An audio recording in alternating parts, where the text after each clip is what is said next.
A few quick things. Um, for one thing, Happy New Year.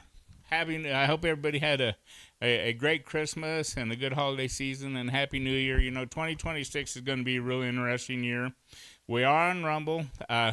We live stream and we record all of our meetings here, and so you can go back and look at it and share it with your friends. And that we do ask you to go do that. Like us, give us a thumbs up. We are also on YouTube, X, formerly Twitter, Facebook, Instagram, all those social media things. We are trying to do the best we can to get the message out to people, and it's really hard, at times to, and how things are these days and how busy everybody is. But anyway, like you to join us and support us on those channels and stuff. Also, this year, 2026, is the 250th anniversary of actually, come July 4th, the 250th anniversary of the signing of the Declaration of Independence. And it's a big deal. It really is a big deal. And I continue to say this. None of us would be sitting here today, I can guarantee it, if it wasn't what happened 250 years ago.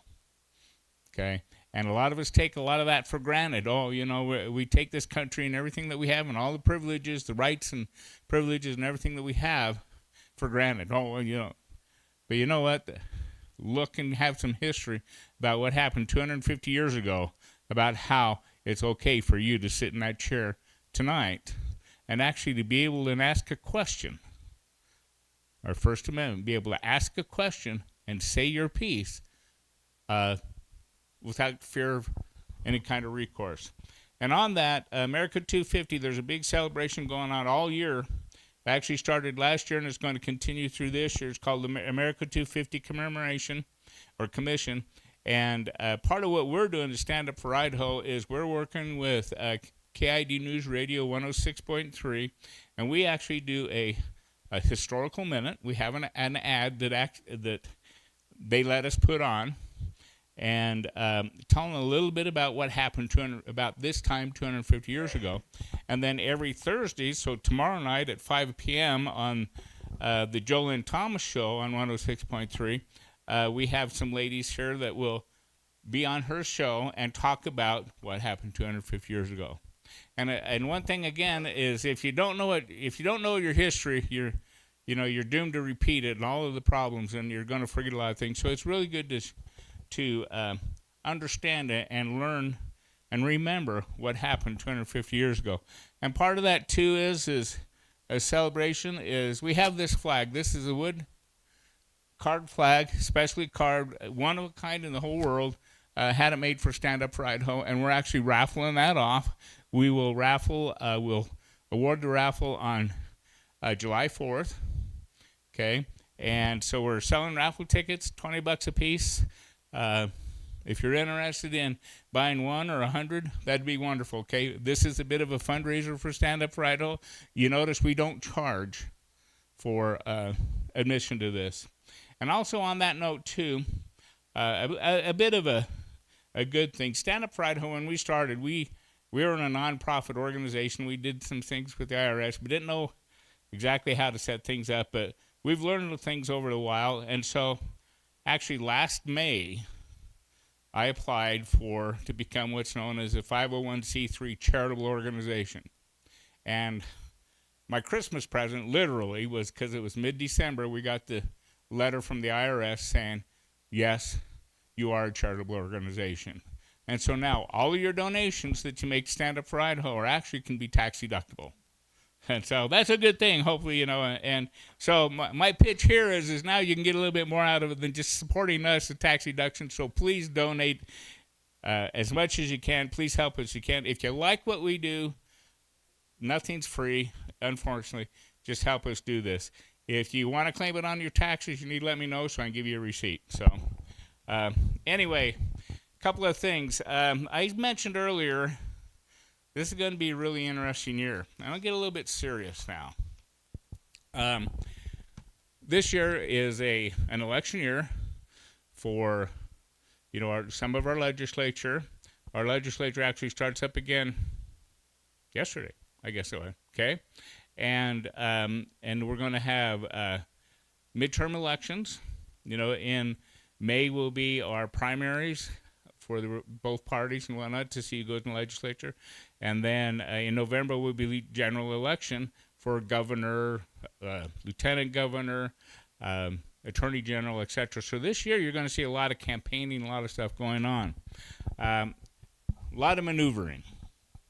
There are a few things that I think we need to pay attention to, and these are just some notes. There is an initiative out there that is working to repeal all of Idaho's abortion laws. Essentially get rid of all the abortion laws that we have. Of course, there's an effort on the other side of that to make sure that that doesn't happen. There's an effort going on to repeal the grocery tax. In fact, next week, we're going to have people call in next week. The gentleman's name is Harold Reinerson, that is the chairman of the Payette County Republican Central Committee that's actually leading the charge statewide to have this repeal done, this initiative.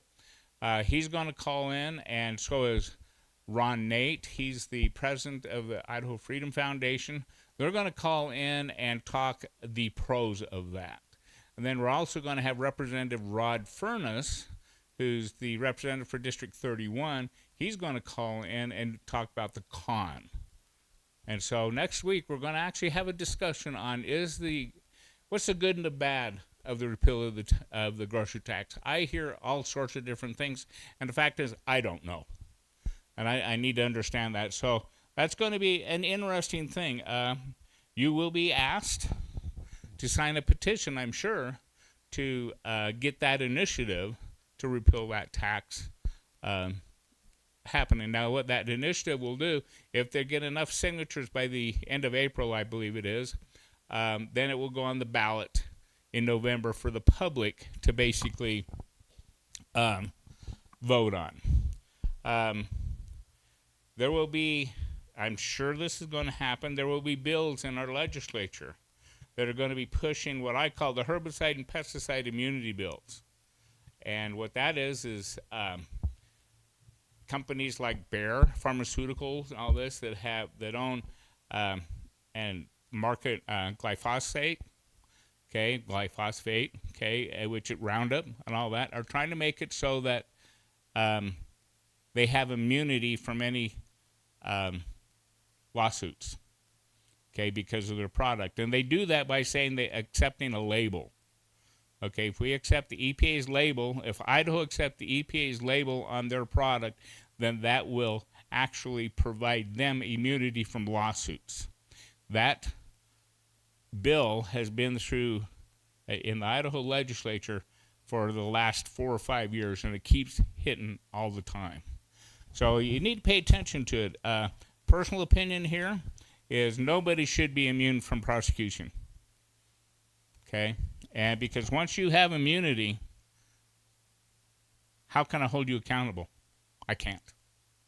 And you pretty much what you do. So be careful of that one. Another one, you potentially see some legislation limiting our First Amendment rights.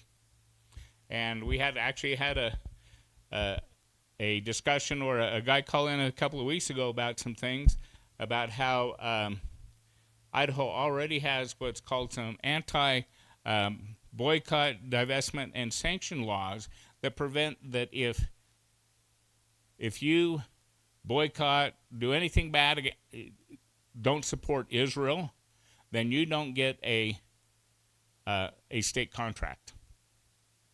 And that's a law. So now the problem with that, some people say that's okay and all that, but the problem is now we're dictating who you can or cannot do business with. So that's a problem.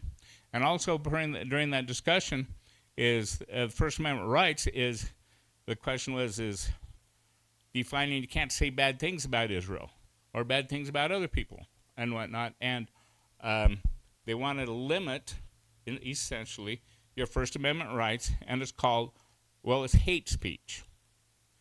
So and the question came up with, who defines hate speech? And the answer to me that was given to me at that time, well, the courts will. Okay, so what that means to me, and I use this example, maybe they do it to the extent that I say something that that somebody that has a whole lot more money than I do doesn't like. What are they going to do? They're going to sue me. And they're going to break me because they have more money than I do. So from that perspective, am I going to temper my speech because I don't want to be sued, even though it is the truth? Okay? So we need to pay attention to those things. And lastly, I'll get off this one here, but there's an initiative that's not even an initiative. It's called Idaho HJR4. And it's called the Grant Legislator Exclusive Authority and Prohibit Citizens-Initiated Measures on Marijuana, Narcotics, and Psychoactive Substances Amendment. This is a constitutional amendment to limit the people's right to have an initiative. A lot of people, this was couched to, well, we don't want to legalize marijuana. Okay? We don't want to legalize these certain things. This bill, or this, it's a joint resolution from this House and the Senate, so it will be on the ballot, has nothing to do with legalizing marijuana or legalizing anything. What it says is they are the only ones that have the authority to make any laws. And therefore, your right to have an initiative together collectively and put in a law is taken away from you. In short, they know better than you do. Okay, the one thing they don't tell you, though, is, okay, they can, per Idaho law and stuff, is you can have an initiative occur, but the next session of the legislature, they can vote and they can actually nullify that initiative. It's like they make a law and then they reverse the law. They can do that. But what the thing they're trying to do is make it the constitutional amendment to take your rights away to an initiative. Oh, a lot of people say, well, it's only for this. Well, it's going to be only for this until the next one comes up. So, like they say, once the camel gets his nose under the tent, under the door, how far does it go? So, anyway, that's why I say it's going to be quite an interesting year, because there are a lot of politics happening, a lot of things happening that will affect, and I guarantee it'll affect everybody. So we do need to pay attention. Okay, I'll get on with tonight's stuff. Like I mentioned, next week we're going to have Howard Reinerson, Ron Nate, and Representative Rod Furness come in, or they'll actually zoom in and all that, and they'll talk about this grocery tax appeal, the pros and the cons. And Jolynn Thomas of KID News Radio 106.3 will moderate that discussion. Quick one on that one is Representative Furness has a commitment earlier in the evening, and he won't be able to join us until 7. So actually next week we will start at 7. Okay. Typically we start right at 6:30. Next week we'll start at 7. Okay, so tonight I'm getting ready to turn it over, but I'll turn it over to Flint Christian. Flint, might as well start getting up here. Tonight we're going to have the county coroners from Bingham County, Bonneville County, Madison County discuss what's their role. What's a coroner do? They are an elected position. You'll see they've got to run for office and all this every time. They are an elected position, so it's important for us to know what they do and what they're talking about. They're going to talk to us a little bit about what they do and some of the challenges that they have. And before I do, I just forgot it. I do have a few hats here, America 250 hats. They're donated to us, so a $20 donation would be wonderful.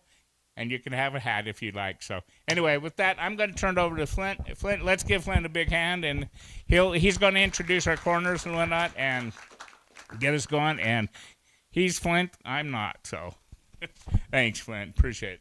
Thank you. I really appreciate everyone for coming out and for those watching on the video.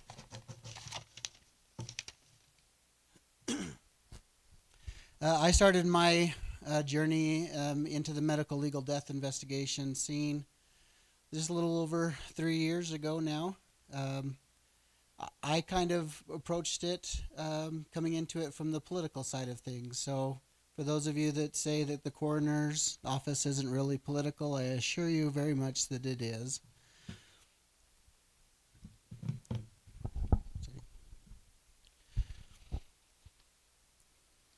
Show me the manner in which a nation or community cares for its dead, and I will measure with mathematical exactness the tender mercies of its people, their respect for the laws of the land, and their loyalty to high ideals. This was a quote I really liked and was introduced at the coroner's office in Bingham County, and it is a quote by Sir William Gladstone. And the more I've been involved with the coroner's office, the more that this quote means to me, and the more true it becomes for me, because we deal with the personal, we deal with the emotional, and we also deal with the exactness of life and death. I'm hoping that the takeaway from tonight's evening is that everyone here is far more informed and educated. And if you're not, if you come away with questions, I hope that you can find, especially with these three panelists, a wealth of information and an open door that if you have any questions, you can reach out to any one of them, and I'm sure that they will answer your questions with truthfulness, integrity, and give you the knowledge that you're looking for. With that being said, if I can invite the panelists up on the stage.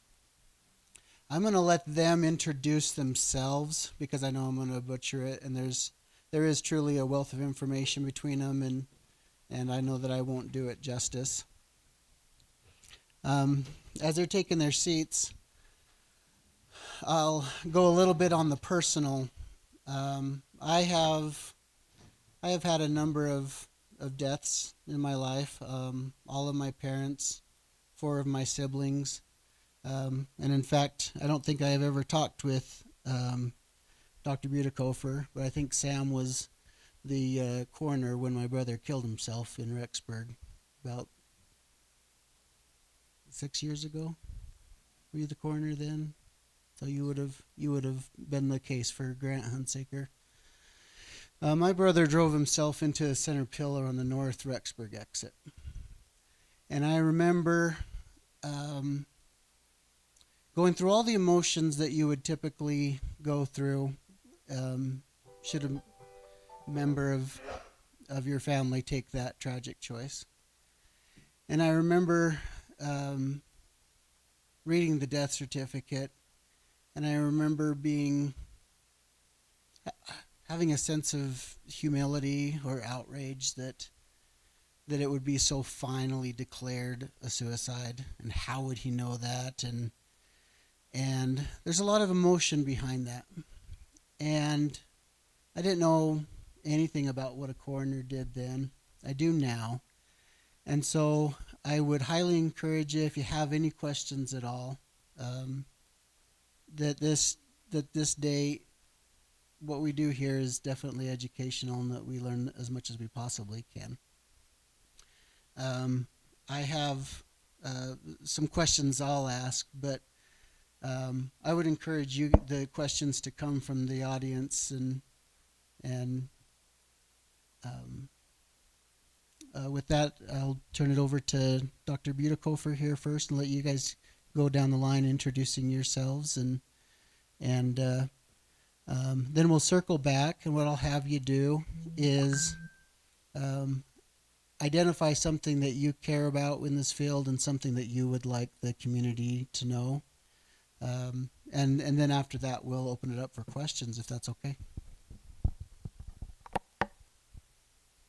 Well, hello, everyone. My name is Sam Butikofer. I am the Madison County Coroner. I have been the coroner for, this year will be my 8th year. And I hope that you have a lot of questions and whatnot. I don't know how else you want to know about me. As a coroner, this is not my full-time job. I teach at BYU, Idaho in the nursing department. That's my full-time job. And then I am the coroner for the county full-time also. So that's a little bit about me. I love the outdoors. I just recently joined the ski patrol at Kelly Canyon. I'm waiting for snow, like all of you probably, anticipating it coming soon. But anyways, that's just a little bit about me. So thank you.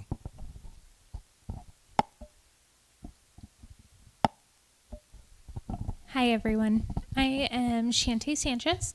I'm actually the newest appointed coroner in the area. I've been appointed as the Bonneville County Coroner for about a year now. I actually just hit my year about 12 days ago or so. I have had the privilege of being part of Bonneville County. Before that, I was a deputy coroner. I have my master's degree in forensic psychology with a specialization in investigative criminology. Before my appointment, I was a deputy coroner for Bingham County for Jimmy Roberts here. I have 4 amazing children, and I am starting my life here in Bonneville County, and I have been working diligently to kind of change the perception that has been appointed to the coroner's office and what the coroner's office does as a whole.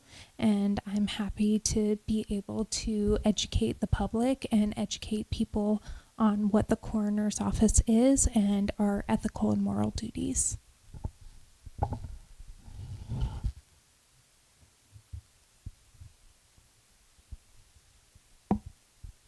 Good evening. My name is Jimmy Roberts. I'm the Bingham County Coroner. I've been in that office since the beginning, September of 2021. I was appointed to the position in the spring of 2022. Just a little bit about me. I got involved to work in the coroner's office because my dad was the victim of a homicide here in Idaho back in 2004. And at that time, the case was not handled well. It prohibited a conviction that should have been the result of that crime. So from 2024 until I retired from being a fireman paramedic for 34 years, I spent most of my off-duty time studying and working in the death investigation field. I worked in Europe for a little bit. I've been to if anybody knows, I've been to the Body Farm, which is University of Tennessee at Knoxville, very well known for the work that they do in death investigation and identification of human remains. And when I retired and moved back home, what I call home, the area where my family is all from, I figured, wow, man, it's been 15 years. The system's got to be better. And then when I scratched the surface of that system and I discovered that it wasn't any better, that really motivated me to get involved to help protect my community and make changes in the state. I really hope that we get a lot of questions from you, the public, today. If not, we can certainly fill some of this space with a lot of information. We have really great panelists here. Dr. Butikofer is a wonderful resource. Shante was an amazing deputy, very motivated, and she jumped in to the deep end of the pool as she became the appointed coroner for Bonneville County. And as far as I'm concerned, Bonneville County is lucky to have her here. So there you go. Do we have any questions from the audience? And I can come and bring you the microphone. Okay. We want to make sure that you're talking into the mic because it goes through the recording and better for the video. Okay, you can all hear me, I think. I know Sam.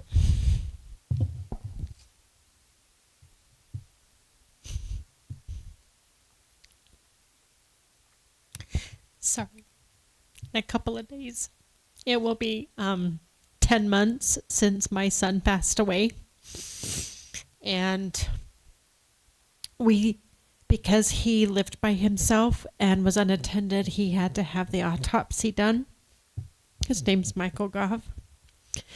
And we still, because we had to send him to Boise, we know nothing.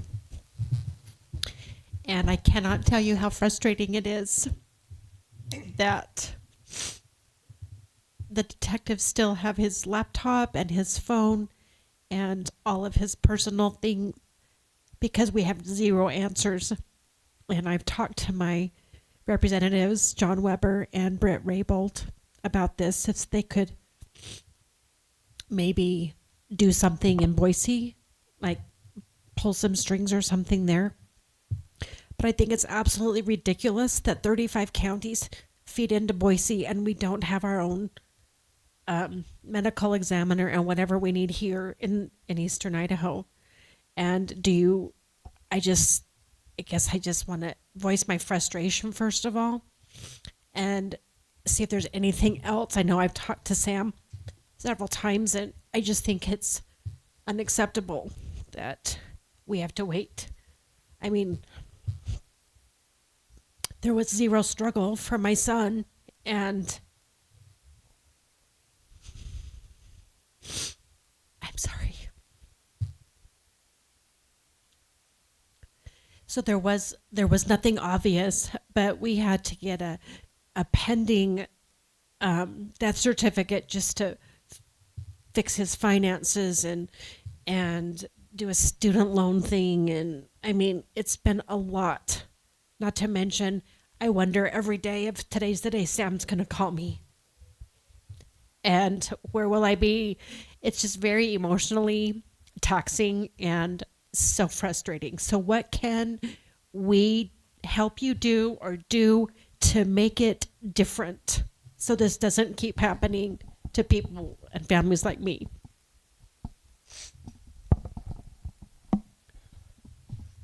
I'll do my best to try to answer that, and I appreciate the question, and I know that I breathe a big sigh because there's so many families that are in this situation right now.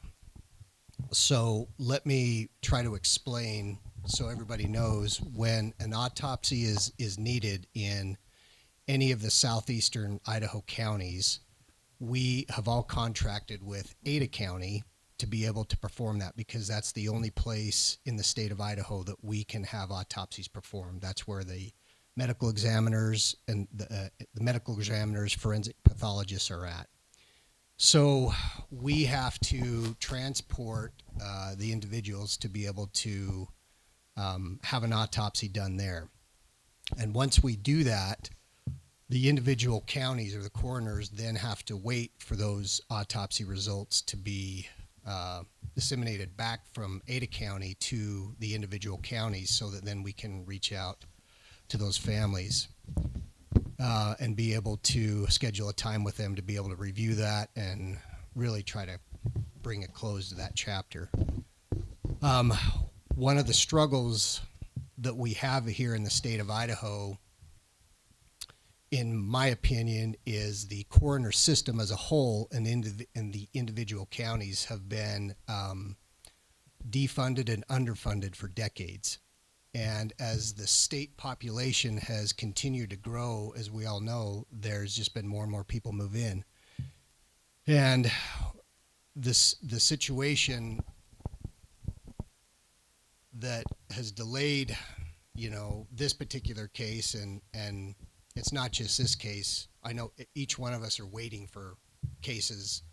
I have a case that next month will be 2 years. I'm still waiting for to try to get those results. And we just don't have enough medical examiners to be able to assist with all of the needs of the state to be able to accomplish what we need. And so at this particular time, how we can address that is, I agree with you 100%. We have been on the megaphone. We need Eastern Idaho Forensic Center in this area.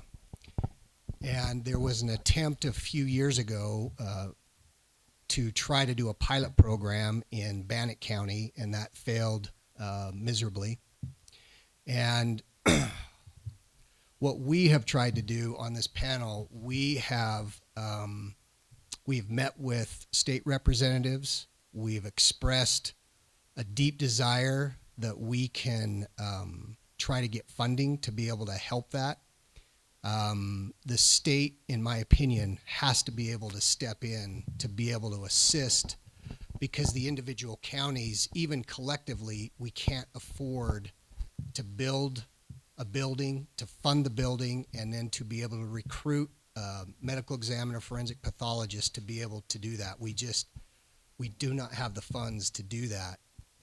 And that is one area that we really are trying to focus on. In fact, and I appreciate you reaching out to your state representatives. I've spoken to both of them individually, expressed the concerns. We have been attacking this, I guess, really literally for the last probably 3-4 years, trying to get something to move forward, because with the growth in the state of Idaho, and especially in eastern Idaho, we just can't continue to rely on Ada County to be able to wait for those results. They are contracted with 35 counties, and all 35 counties take all of those investigations if they need an autopsy. And Ada County is doing everything that they can just to try to keep up with it all. So recently we've met with state legislators again, and we are hoping that this session that something can be discussed as far as looking at the beginnings of a Eastern Idaho Forensic Center. That's our hope. We really feel, us three up here really feel that Bonneville County would be the key place to be able to have that center. What we've done already is we have set up a contract with, it's called Forensic Pathology Services, which Ada County uses when they get behind, or if they have one of their medical examiners get sick, or there was one gone on maternity leave for quite a few months. They contract with Forensic Pathology Services to fly in a forensic pathologist to be able to assist with that. We've got that contract set up. We have a very, very small building, and I'll let Shante talk about that. In Idaho Falls, it is probably inadequate, but it has been used to do autopsies before, and last year we worked really hard to be able to get a contract with a hospital to be able to process the histology that we need from the autopsy results. And right now we haven't been able to fly in these services yet, because to fly in a forensic pathologist, they have to have a minimum of 3 autopsies for that day to make it financially equitable for them to come in. And so that's one of the struggles that we have. And this hasn't costed the state or the counties anything additional. This is just something that we've been working on to try to show the state, like, look, we can do this if we can just get a little bit of assistance or a little bit of financial help to be able to pull the trigger to start. So that's where we're at kind of right now. And as you know, as we've discussed, it is inadequate that months, years have gone by and families are still waiting for those results. And one thing that we can do as coroners when we fill out a death certificate is we have the option of putting pending investigation. And that's the only thing that a family can get until we get those results turned over to us from Ada County. We have met, and we think that there might be an option this legislative session, and I might let you talk a little bit about that because I can't remember the name of it, but there's kind of a loophole where if we can get the state public health department to change some of the legislation, we may be able to issue a death certificate that says it's pending, but it could be used for families to be able to like close accounts or whatnot, because they don't need the cause of death. They just need to have that certificate that states that, and that would be a step above of what we can do right now. And so we've met with state representatives and we've spoken about that and asked them to see if that's something that they can help work on, so that we can at least be able to get that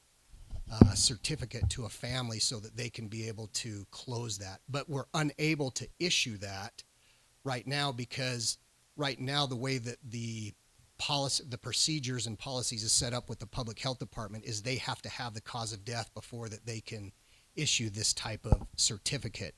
And so our hope is that that can get changed, so at the very minimum families could get that certificate without the cause of death yet, but they could utilize that, and it could be helpful for them to be able to, I'm just thinking of all the different accounts we have, like probably, Dish and cell phones and all these different things that people have in their name, that bank accounts, that they can at least utilize that. So that's something that we're hopeful for this legislative session. We hope that will help. We've met with Representative Raybould and discussed this in detail, and it was Shante that was able to find that particular piece and bring that to her attention. And so that's one of the things that we hope to do, and we hope that we can get a Eastern Idaho Forensic Center here soon. One of the big struggles we have is there's not enough forensic pathologists in the United States to be able to cover all the needs. But again, I can have you talk about this. We do have a forensic pathologist that is from Idaho, that's going through school, that has committed, that wants to come back to the state of Idaho, that would be perfect. And I believe he graduates in 4 years.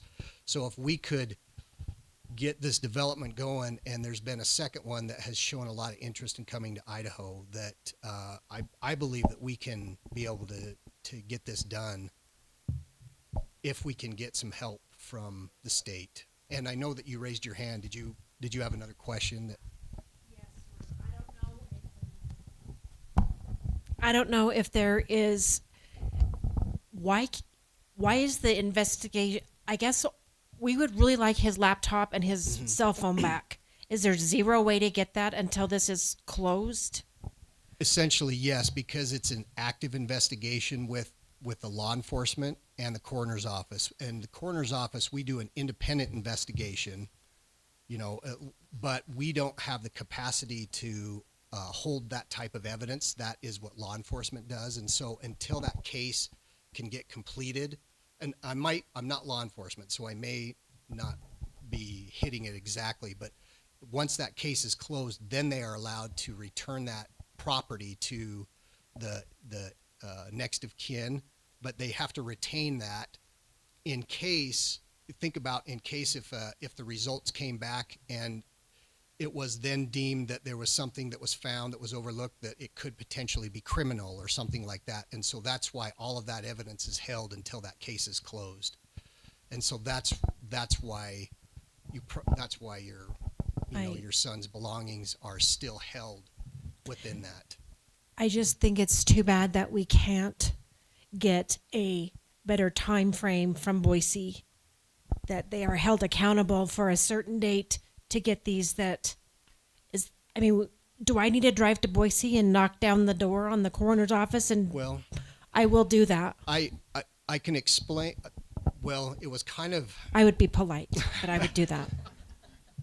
And here's one of the issues. If anybody calls Boise, they cannot discuss the case. They have to refer it back to the local coroner. I do know that. And which is frustrating on both our end to be able to say, I just don't have anything. And when one of the issues that when these cases were done, one of the forensic pathologists, medical examiners, was let go at Ada County. And so that left two of them. And one of them went out on maternity leave for an extended period of time. So when that's where we're at, that's because that left one medical examiner doing all of the cases. and it literally, from what I understood, it almost shut down Ada County because it was so much, and so they are backed up. That is a trying to pull problem. It is. You're They can't exactly ask right. someone from another state. And they were flying in that forensic pathology services to help, but it's just such a backlog, and that's where we're at, and it's very sad. unacceptable, but It isn't. Yeah, and I know it's not any of your fault. I just don't know if there's anything else we can do from our end to be loud. I would say that what you've been able to do, because we are elected and we elect our state officials, and the JLOC committee has classified this coroner system as a public safety risk. And your voice, along with any other voices, to be able to talk to our elected representatives, us included, we're on that too. And I tell you, we've been on the end with the megaphone, yelling, screaming, saying we. I know have you're tried. on my team. But I appreciate everything that you can do, and I encourage you to keep doing it, because that's how we get change. I will. And if it would do me wish no there good was to go to more. Boise, right? I mean, if you said yes, it would do good, I would do that. I'm not going to tell you what to do, but I will tell you that if you do go to Boise, they will tell you what they probably told you over the phone. Like, they cannot release. Go home and talk to Sam. Go home and talk to your local coroner, and it's almost on a monthly basis or more that you're like, hey, any word, I know. we're still waiting for all of these cases. Do you have anything? They're still, and they're still working on it. And it makes this system look I appreciate you. broken and frustrated, and it is kind of a broken system. So, and we're trying. We have recognized, we're all. Can we've we been bump in some it, of so- Idaho's lottery money into this? Well, vote it wasn't yes. too long. I don't remember the date, but I remember the governor touting that we had $1 billion surplus or something. What was it? 5 years ago, 6, and now it seems like, I'm like, where did that money go? For real. Anyways, it really comes down, and I'm happy to talk about this further if this is a question you'd like to talk about the infrastructure. But Okay. yes, and I'd like to maybe let some of my colleagues here talk a little bit about what I've spoken, just to give you a little bit more perspective, if that's all right. First off, I want to say thank you very much. I am sorry that you lost a loved one, and I'm sorry that you have to be here advocating. I see our role as coroners, we're the ones that are advocating for your family, and that's what our role is. Other than, obviously, the priority in our role is to identify time, cause, manner of death, and the identification of the deceased. Our role is to be advocates for all the family members and loved ones that are left when somebody dies. And I am grateful for your courage, and I am glad that you're out sounding the alarm. There's a couple of clarifications that I wanted to make so that people understand what the difference is between a medical examiner and a forensic pathologist and a coroner. Idaho is a coroner state. So that means that every single county has a coroner that is elected to that office. What's required to run for that office in the state of Idaho? That you be 21 years of age and live in that community. That is it. It is a problem. I consider it a substantial problem because you get people that come into the office that are not medical professionals, that don't understand the investigation field. And I'll tell you right now, it's attractive because most counties pay 100% of the health insurance, right? And every other community member has to pay for their own health insurance. But when you become an elected official in this state, for the most part, most counties will cover your health insurance. And I can tell you right now, there are people in offices in Idaho that are there because they get health insurance benefits that they couldn't get as a civilian. Unacceptable. To me, there needs to be skin in the game. But to get back to the clarification point, a medical examiner system has a medical doctor that oversees the death investigation system in that community. Now, most communities or states will have medical legal death investigators that go out and investigate the scene, and then they decide who's going to go to autopsy or not. In a coroner system, we contract with a forensic pathologist or a forensic pathology center. That's Ada County. Ada County has carried the burden for this for the state for a long time, and mostly because they have deeper pockets than everybody else. They have a bigger infrastructure. They don't make money on the autopsies that are sent to them. It essentially is just barely a cost recovery for what it takes to put that together. And I'm just, one more piece on the coroner, and you know that you can run for sheriff and not be a law enforcement officer. I think that's pretty common knowledge, right? I would hope that people know that, right? You can become a sheriff in this state even though you're not a police officer or a law enforcement officer. However, for law enforcement to do their job, every single officer that goes out and investigates or enforces the law must be post-certified. So they must be trained, right? So the sheriff doesn't need to be trained, but all of his officers do if they're going to conduct the business of the office. One of the things that we don't have in Idaho that we all agree needs to happen, and this may sound like completely off the wall, but everybody understands that when you go to a barber or a hairdresser, they have to have a certificate and a license to practice as a barber or a hairdresser.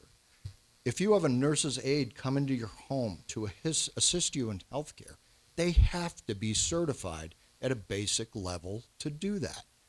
Police officer has to go through post. An EMT has to go through EMT school. A firefighter has to be certified as a firefighter. Death investigators need to be certified at a basic standard for the state. We need to create that. Now, there's a national standard through the American Board of Medical Legal Death Investigators, but the state needs to have their own. And the reason that is that the national certification is, you've got to do a lot. You've got to have 640 points. You've got to have at least 200 death investigations where you're the lead investigator. And if you have a community like, I'll just say Custer County, or a small community, they wouldn't be able to do 200 death investigations for 5 years, 10 years, maybe even longer. So by identifying a standard, creating a curricula, creating a certificate in the state, that's where we start to certify death investigators. Because it's terrible that you've had to wait this long to get that back. And we can identify all the problems in the system that led us to that point. But if you don't have a coroner or a deputy coroner that goes to the scene of a death investigation and can identify when an investigation needs to happen, we have the opportunity to lose a lot in public trust. Because to be quite frank, if you die in a certain community, your death might not be investigated at all. All right? So please know the difference between medical examiner, coroner, and the coroner system. Yeah, I think we can talk a little bit more about infrastructure, because infrastructure is one of our major problems. I know that you have a microphone. Okay, I'm totally lost because I've had no experience with this. So, I'm not sure, I'm still not clear what the coroner, I mean, if somebody dies here, does the medical examiner have to come from Boise to here? And then, then is it the forensics person who does autopsies and that stuff?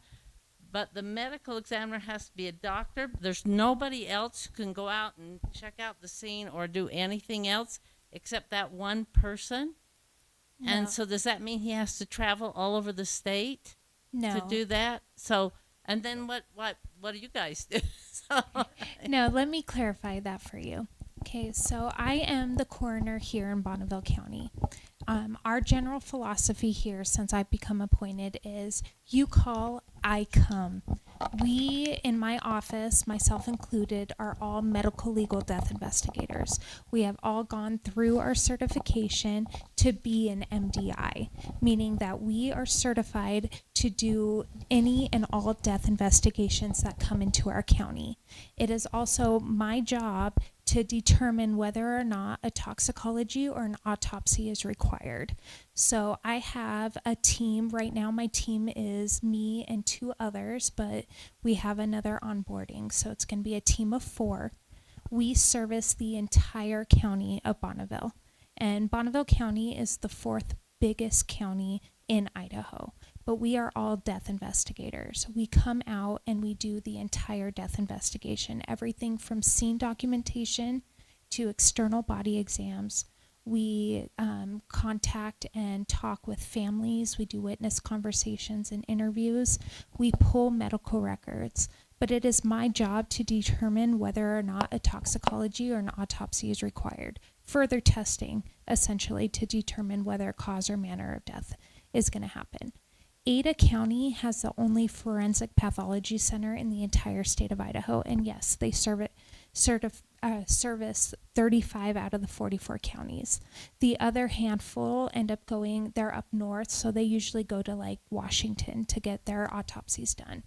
What we do here in my county is something that we call a turn and burn, meaning we wake up at 2 a.m. or 4 a.m. We, after doing our entire scene investigation, we take the deceased over to Boise to the Forensic Pathology Center. We attend the autopsy that is conducted by a forensic pathologist. The autopsy itself is only a few hours long, where they try to do as much information as they can without the additional testing. And they tell us usually something like preliminary findings. From that point, the deceased is released back to us, where we travel another 4 or 5 hours back into our county and release the deceased to the funeral home of the family's choice. We try very hard to give the family as much preliminary findings as we can possibly give them a little bit of closure, or at least a little bit of guidance, some answers before we get the official autopsy report, but they are just preliminary.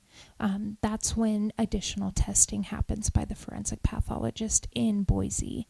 That's when they send out blood for toxicology. That takes a few weeks to come back. That's when they send out histology. That again takes a couple weeks to get back. And then the forensic pathologist in Ada County reviews the toxicology, reviews the histology, reviews the medical records. They look at the death investigation that we conduct as coroners. They look at all of the information, and then they help determine a cause of death. If Medical examiner come in on that. so, We do not have a medical examiner system. This is not a medical examiner system. This is a coroner system that relies on forensic pathologists to conduct the autopsy and histology exams. The coroner is obligated to investigate all deaths in their community under certain categories, right? So it's any death that's not attended by a physician. Well, that right there is a point of confusion and contention, because what is somebody who is under a doctor's care? Is it somebody that you see once a year for an annual checkup? Or is it somebody that you saw last week for something that might have led to your death today? So there's gray areas in there, but a physician in the state of Idaho cannot sign a death certificate, number one, if it's not natural, and number two, if they're not in attendance of that person. So that leaves us with, and there's 5 manners of death. There's natural, accidental, suicide, homicide, and undetermined, meaning that we can't confidently determine what might have caused that individual's death.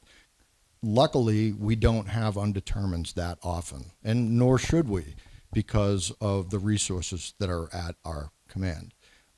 But even if somebody goes to an emergency room and they die within the first 24 hours, the hospital is obligated to call us statutorily so that we can identify, is that death due to a natural cause, or is this something that falls under the coroner's office?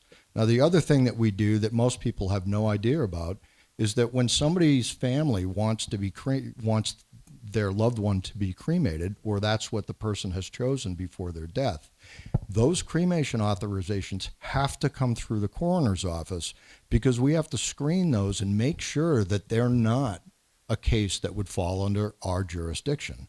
Because if we give the okay for that person to be cremated, all evidence and potential information to determine an appropriate cause of death is gone. So does that clarify the difference between a medical examiner and what we do? I'm seeing that, but I'm still confused about where the holdup is. I mean, when you explained it, it sounded like it should only take a few weeks. So why are where's the holdup that's taken months, if not years? So the holdup comes in, and I will say this: Ada County is the only duly accredited forensic pathology center in the Pacific Northwest. They are absolutely a pearl of the forensic pathology centers throughout our country. And when I say duly accredited, they're accredited by the National Association of Medical Examiners, as well as the International Association of Medical Examiners and Coroners. To maintain that accreditation, the forensic pathologists there they're limited to do 250 autopsies per year. Now, the autopsy itself physically, just like Coroner Shantez just said, may only take a few hours. If it's a homicide or an infant or child, they take longer. It's going to be all day that they're doing that. The histology takes a period of time to get back. The toxicology takes a period of time to get back. What our obligation is as coroners, we don't just do our scene investigation and collect information. We collect all that medical records. We collect all the law enforcement records. We get mental health records. If we know that the person was seeing a mental health therapist, we try to get the biggest picture. So if you can imagine going in and doing an autopsy, and then you're not going to get results for about 6 weeks. And between that moment that you did the autopsy, you've now done 25 more. And just like what Sam said, is they were in a very difficult position. They lost 2 pathologists in a very short period of time. And because they serviced the majority of Idaho, they really got backlogged. And because the county of Ada is the one that employs those individuals, of course, the coroner in Ada County has got to work with the county officials there to get more staff, to get people in the door. And that county thinks, well, okay, why are we holding the burden for the entire state? And this draws back to Sam's point, which is small communities like we have, we need the state to help us in creating the infrastructure. There's no way we can do it without them. To get a forensic pathologist to work for an agency, you have to be competitive. So that means that you've got to offer wages that are consistent with other facilities. To start off with a forensic pathologist, you're talking a minimum of $350,000 a year and benefits for that individual to get them in the door. So this is a big problem, and unfortunately it dials down to money. Does that answer your question, I hope? So is the holdup that when the information comes back from the lab test, that the pathologist does not have time to take that information and put it in a report? Is that what you've waited 2 years for? Or what are you waiting for? What have you not gotten in 2 years' time? So essentially, yes. So when there was the single pathologist, medical examiner, they were doing all the cases for all these counties, and they just got piled up. And so now they're going back and they've got some, and they're just working those cases, trying to get back, trying to complete those. And to be able to maintain that accreditation, they have to have a thorough examination. So if any of these cases go to any type of legal or trial, they are the ones, the medical examiners are the ones that testify in court about, the forensic pathologists. And so basically there's just a backlog, and they're just Yeah, and it takes a lot of time to go through all of that information. They review all of our reports, all of our types of thing, everything that we've submitted, that we've got law enforcement, our investigation, all of the labs, all the reports that they've got. They have to go through all of that and make a very clear decision on why, and that just takes a lot of time.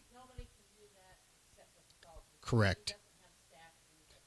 Well, they have staff to assist, but it's like they're the ones that are putting the cause of death on there. So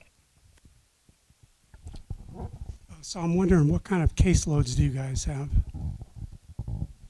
boy, that varies all over. I'm gonna not throw Coroner Sanchez under the bus, but I want to explain that it depends on where that individual was declared passed. So, for example, we all of the surrounding counties around here, because Bonneville County has the hospital infrastructure that they do. Think about any time somebody has maybe a really bad accident or something like that, or a very bad cardiovascular event, they get transported to one of the hospital systems here. And if they end up passing away, that becomes now that coroner's jurisdiction to investigate that, no matter where it came from. There could be an accident maybe in Arco, on that highway, and if they fly them in here, and if they end up passing away, then that coroner, where they died in that county, it's their case to investigate. So all of us, we do that to poor Bonneville. And for example, in Madison County, we have Madison Health, that hospital there. The surrounding counties like Fremont and Teton, they do it to kind of us because they just don't have a hospital. And so, our hospital is lower acuity. And so our caseload really depends on the population and how that population is kind of set up, if you will. What's the age of that population? What's the behaviors, the living style? And so not only do we do all those investigations, but as Jimmy said, we also review all of those cremation authorizations that we have to do. So it can vary from 120 to, I don't know what your caseload is, 250, 300, I'm guessing there a little bit, or more, 400. So, it really depends on the population and what's gone on in that county, if that makes sense. Are those numbers per month, per year? Annually, per year, so a calendar year. So, Yeah, I can clarify a little bit. So, Bonneville County is what I consider the hub of Southeast Idaho, right? We have 3 hospitals in our city, as well as one being a major trauma center. We are also on the outskirts of some major recreational areas, such as Island Park or Jackson, the Palisades, all of that. So, what ends up happening is people pass away, not only in our county, but in all of the surrounding counties. They get stabilized enough to come into Bonneville County, where unfortunately they do end up succumbing to their injuries or to their illnesses, and they pass away. Just as Dr. Butikofer has said, where the person passes away, it comes under the jurisdiction of that coroner. So my county is the 4th biggest county in the entire state of Idaho, meaning that we're going to see, compared to our surrounding communities, up to 2, 3, 4 times as many people passing away as any of the communities around us. I know that Bingham County is at 55,000 or so. So although we have, we're about 53,000 right now, and we're slightly behind Madison County. And Madison, where are you at? The 2020 census was 53,000, but we've had such a big growth. We're probably close to 57 to 60,000, roughly, I would guess. So to answer your question directly, numbers, big difference between Madison County and Bingham County is just what Sam said. It's about the demographics, the culture, what goes on in that county. In Bingham County, we just finished this calendar year. We did 223 cases that went through our office. And I'd like Coroner Shantez to say how many cases that she's done in that same time period. In that same time period, given I have a population of, according to the census, 136,000, so almost 3 times the amount of these coroners here.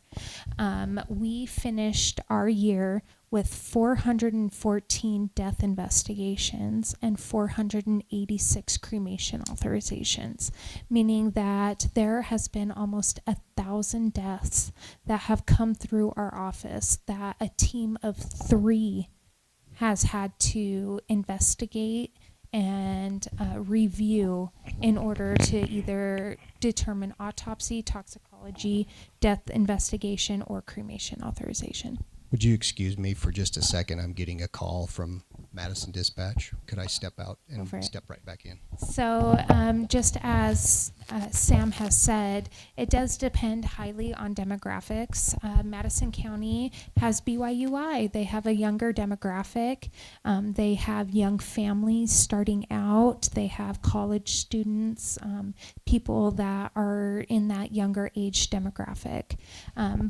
Bingham County, while they have almost the same population, Bingham County has a lot more of a retirement community, but they also have a Indian reservation, and they have a slightly different demographic based on that. Now, like I said, I have 3 times the amount in population, which means I have done almost 3 times the amount of death investigations. Overall, though, what it means is that we need more resources. That's what our community is lacking. Bonneville County, unfortunately, we have an operational facility that has just begun being operational this last year. So we are advocating for our facility, our morgue, to service the area essentially. But what that means is that we're lacking in resources. For the last 40, 50 years, the coroner system as a whole has been ignored. It has been overlooked, or we have had this perception from the community that we are not forensic pathologists, or we're not medical examiners, we're not law enforcement, therefore we're not the people that can justify somebody's passing, justify somebody's cause of death.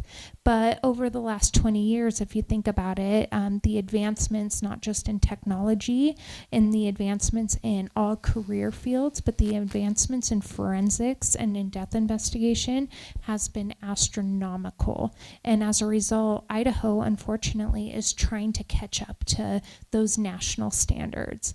Luckily here in Southeast Idaho and across this panel here, we have been trying to adhere to those national standards that are constantly upgrading, that are constantly making themselves known, and we are trying to follow those directions, but we're still restrained a lot by the old perception of what the coroner's office was. That perception that we were just body snatchers, or we were just the middlemen of what the coroner's office was to what the coroner's office should be. So we have been advocating for years, and luckily over the last year since my appointment, like I said, I've been able to make my facility fully operational.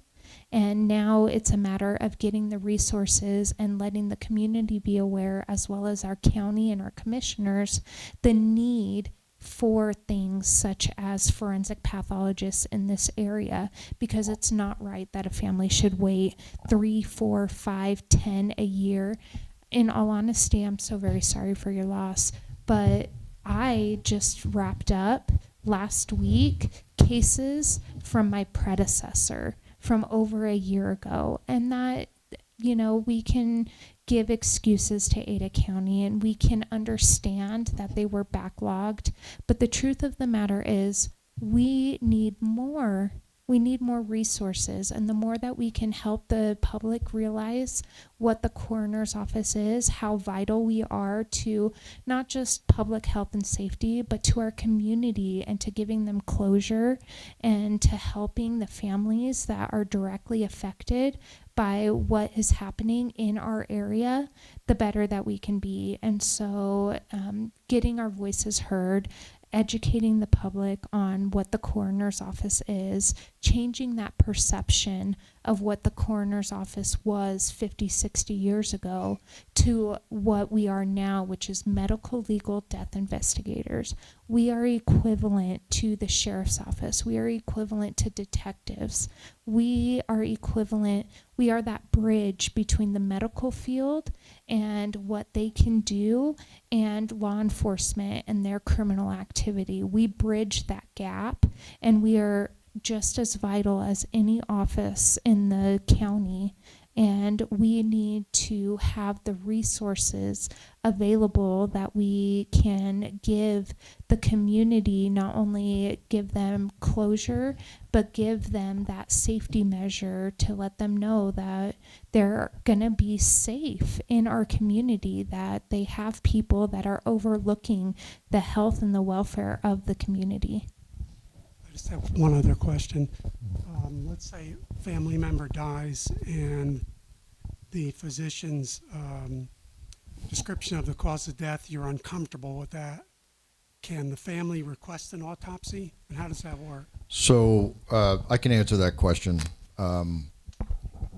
If a physician is taking care of a loved one and that person dies and you believe that that is not an accurate depiction of what caused that death, you can reach out to the coroner's office and we can then take a look at those medical records, take a look at that case. The issue there is that information needs to be known right away, because if they die in a facility or they die under a physician's care, that individual may be transported to a funeral home. They may be embalmed.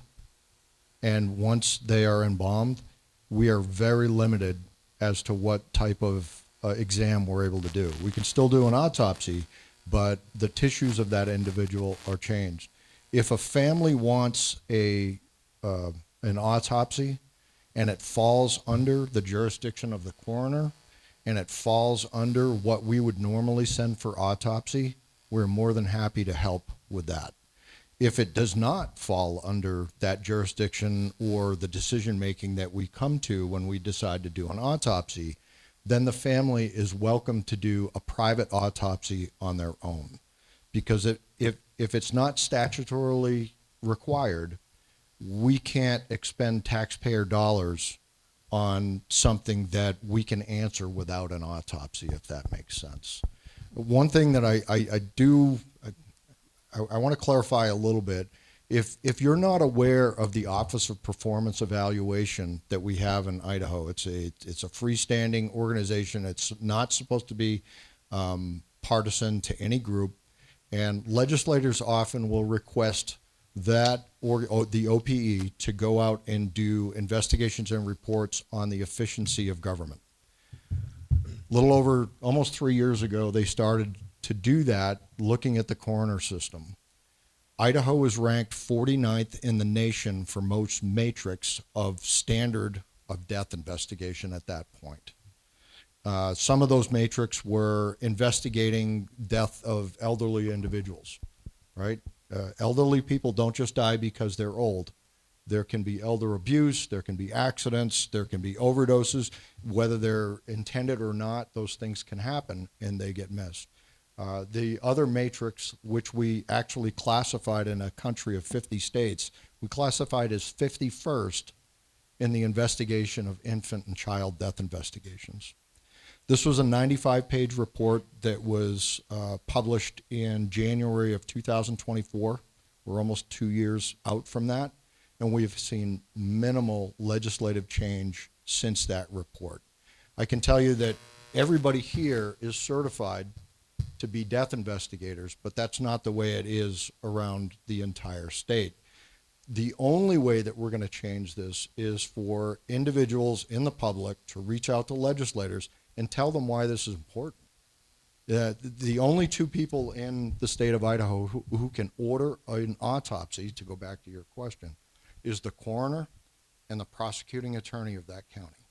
And the reason that they do that is we want to make sure that we have checks and balances in government, okay?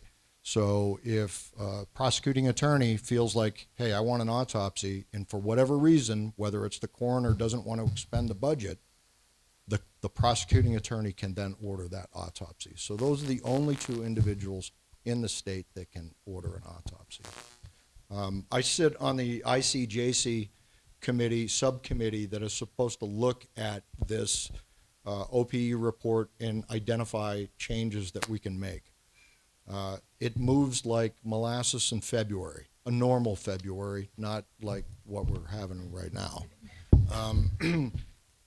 But what stimulates each legislator and member of that community to make a change is your voice.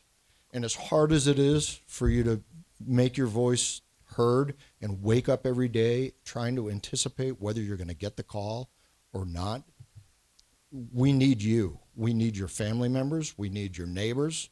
And they need to be out there making noise for us. We really need you. Okay, I just have some questions, and just a few of them random that came up to mind. So first off, who funds your operations? And who funds the autopsies? That comes from the county commissioners. The county commissioners set the budget and wage for all the elected officials in that county. And so the budget and the wage for the coroner's office is set by the county commissioners. Okay, so who pays for the autopsies? The autopsies obviously aren't cheap, and so the autopsy is paid for by tax dollars, which falls in that same budget. The coroner's budget. Okay, so the county is the one that gives the county gives, your commissioners give Madison County so much, Bonneville County gives Bonneville County so much, and Bingham therefore, right? Correct. So, okay, yes. So what happens if you exceed your budget? So it's different in different counties. We get yelled at. Right. Essentially. And it is a struggle. And just to think about statistics, there was a scientific working group paper that was published in 2013 that looked at the death investigation system across the country. And they specifically excluded large metropolitan areas because they're outliers. The majority of our country, we are rural, we're like here, right? So we don't get the same tax revenue that these other communities get.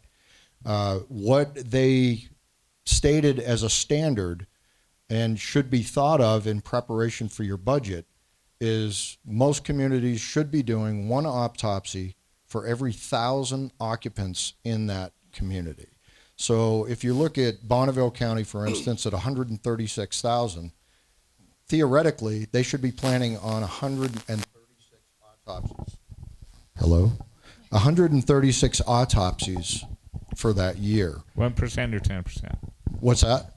What was I thought 1% or 10%? No, it's one autopsy for every 1,000 of the for every population. 1,000. Okay. Correct. But most communities like Bingham County, and I try to be very diligent, and we constantly talk with our forensic pathologists so that we decide, what's appropriate for an autopsy. We average about 0.75 per 1,000.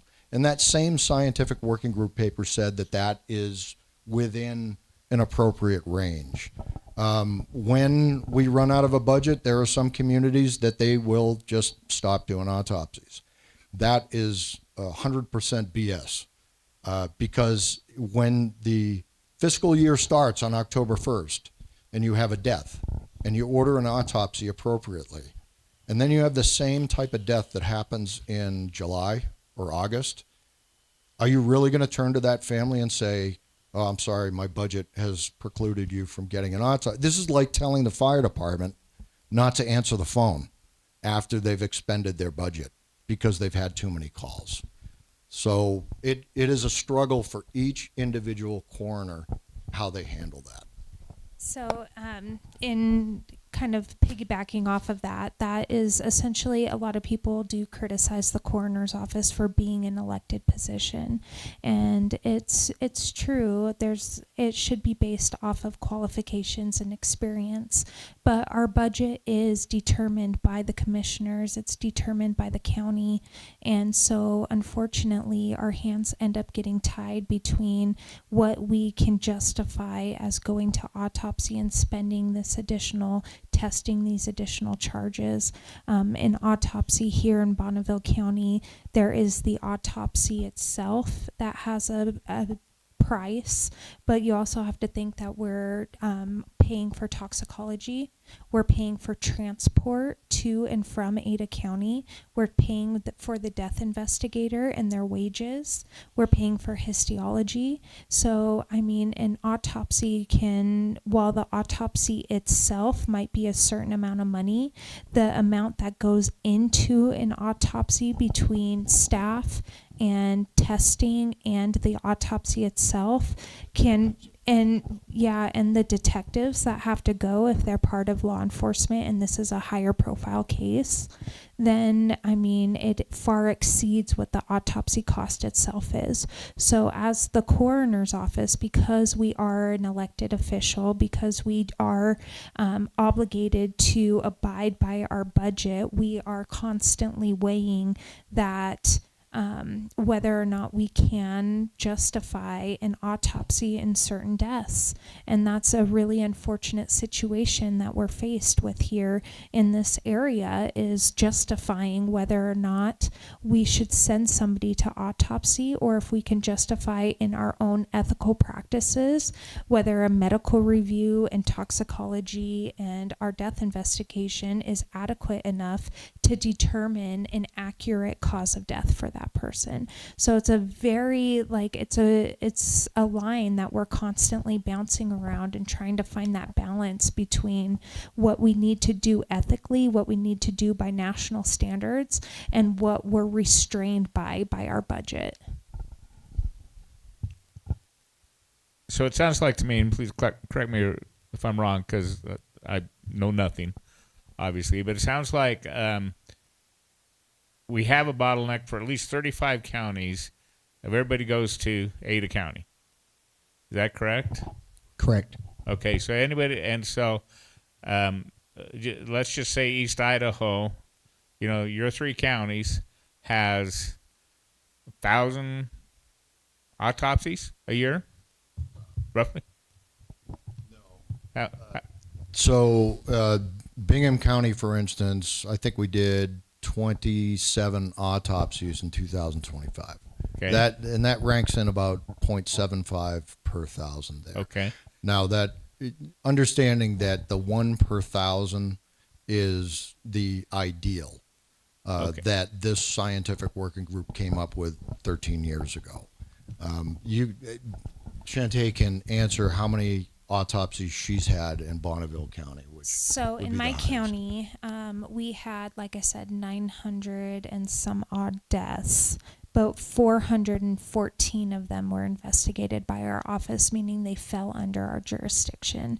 Out of those 414, we ended up doing 34 autopsies. Okay.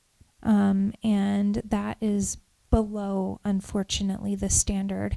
However, if you look at years past in Bonneville County, in 2023, only 11 autopsies were done.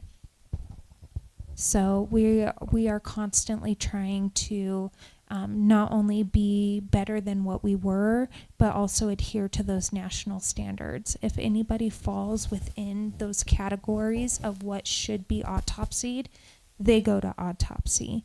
But if and that's the importance of being a certified death investigator, is being able to know that throughout the death investigation, reviewing those medical records and understanding what you're reading, as well as being able to review and understand what you're reading of a toxicology report, you can accurately determine a cause of death.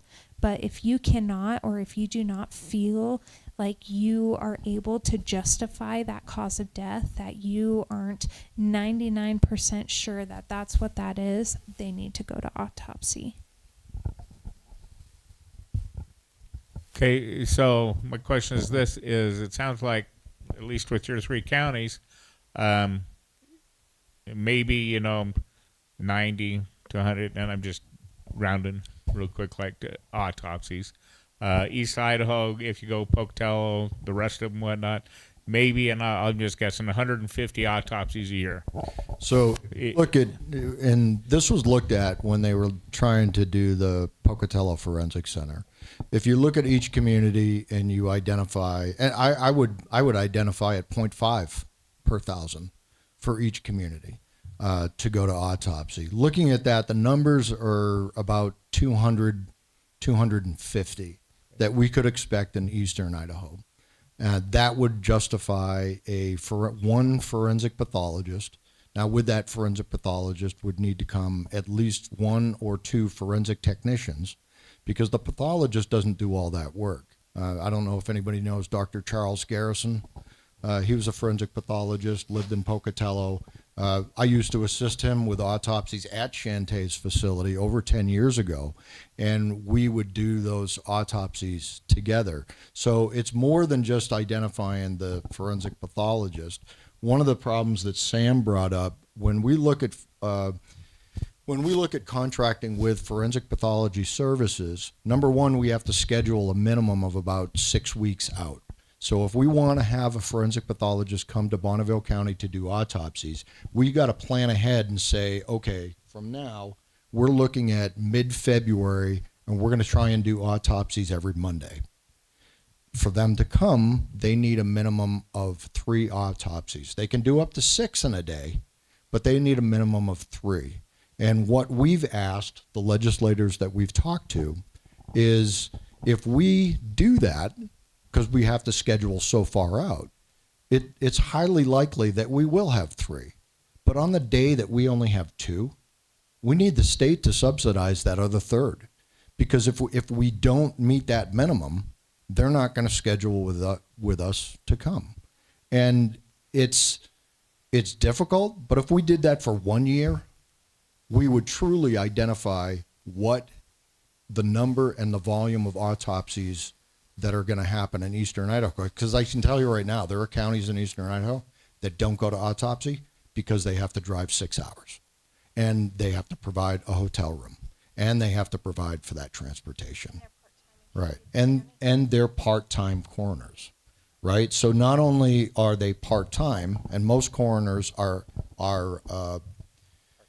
they're not only are they part-time, but they're compensated at a different level than every other elected official in their county, right? So when I came into Bingham County, every other elected official in Bingham County made a minimum of $84,000 a year plus benefits.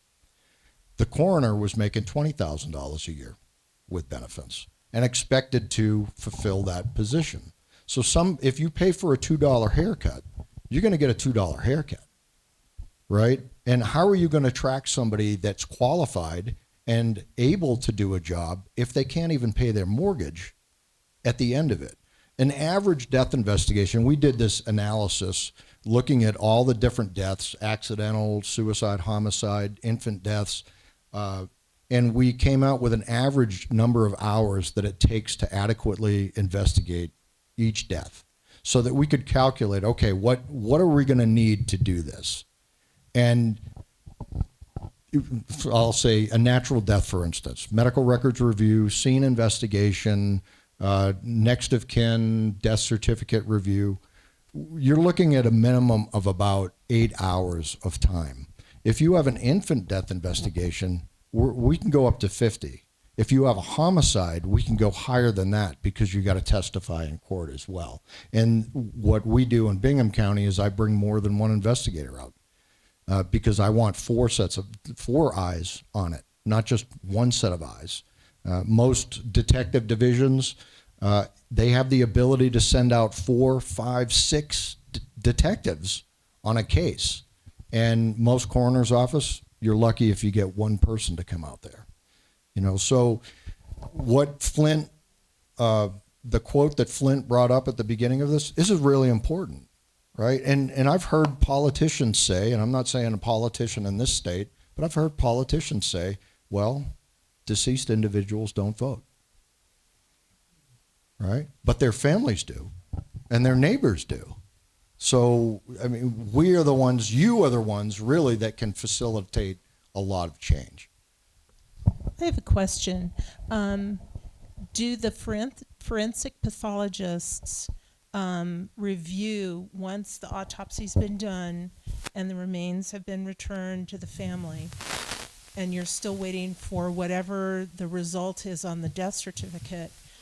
Is that only a forensic pathologist? Is that their job? So the forensic pathologist, because of the way the contract works in the statutes in Idaho, the forensic pathologist will identify the cause of death, what they Okay. believe the cause of death is. To put- Now, right, so a cause of death, I mean, it could be a million different things. It could be medication error. It could be somebody became septic because they had a long bone fracture, were immobilized in bed, and they got pneumonia to get there. The coroner is obligated to identify what the manner of death is, and that's where you only have 5 options. Right. Well, the reason I ask is if it sounds like there's a major backlog of trying to get these death certificates issued out so that it can all be resolved. If you're having a problem, it sounds like there's a lot of work for a forensic pathologist to do. So in Ada County, I can tell you right now, Ada County has put an extreme focus. They've hired forensic pathology services. They have 3 pathologists over there that work full time right now. They have hired forensic pathology services to come in and take that pathologist that was overburdened off the floor so that that person can get these backlogs out. So hopefully we're going to see that in the next couple of months. I know in my office I've seen reports come in lately that I've been able to close up.